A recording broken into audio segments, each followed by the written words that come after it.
1905। পরাধীন ভারতের বুকে বিদ্রোহের আগুন জ্বালছে বাংলা।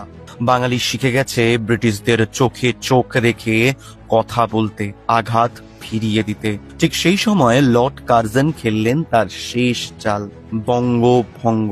ঠিক করা হলো বাংলা ভাগের তারিখ হবে 16ই অক্টোবর 1905। গর্জে উঠলেন রবীন্দ্রনাথ।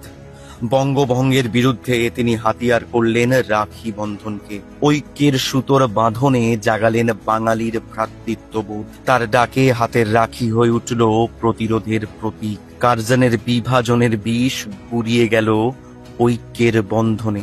আজ আবার বাংলার বাতাসে সেই বঙ্গভঙ্গের গন্ধ। শুধু কার্জনের জায়গায় সে মোদি সায়েরা। বাংলায় বিভাজনের আগুন জ্বালাতে চায় তারা। তাই রবীন্দ্রনাথের ভাষাতেই গুড়িয়ে দিন ওদের ষড়যন্ত্র। রাখির বন্ধনে গড়ে তুলুন বাংলার একতা, আর বুক চিতিয়ে বলুন, জয় বাংলা।